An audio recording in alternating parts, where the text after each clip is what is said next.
नाशिकमध्ये उदय सामंतांच्या बॅगची तपासणी करण्यात आलेली आहे। निवडणूक आयोगाच्या पथकाकडून बॅगांची तपासणी करण्यात आली आहे। निवडणूक प्रचारासाठी नाशिकमध्ये या बॅगा तपासण्यात आलेल्या आहेत। पोलीस परेड मैदानावरती सामंतांचं हेलिकॉप्टर हे लँड झालेलं होतं। काल नाशिकमध्ये प्रचाराला सामंत आलेले असताना त्यांच्या बॅगा या तपासण्यात आलेल्या आहेत। नाशिकमध्ये पोलीस परेड या मैदानावरती मंत्री उदय सामंत यांचं हेलिकॉप्टर हे लँड झालं आणि त्यानंतर पथकाकडून या बॅगची तपासणी करण्यात आलेली आहे। निवडणूक आयोगाच्या पथकाकडून या सामंतांच्या सगळ्या बॅगांची तपासणी करण्यात आलेली आहे।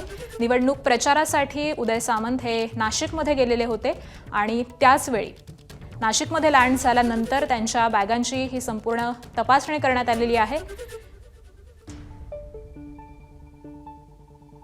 कारण नाशिकमध्ये मंत्री उदय सामंत यांच्या उपस्थितीमध्ये प्रचार झालेला आहे आणि याच प्रचाराच्या वेळी नाशिकमध्ये उदय सामंत आल्यावरती निवडणूक आयोगाच्या पथकाकडून त्यांच्या बॅगांची तपासणी करण्यात आलेली आहे आणि त्याचीच दृश्य आपण हे पाहतोय।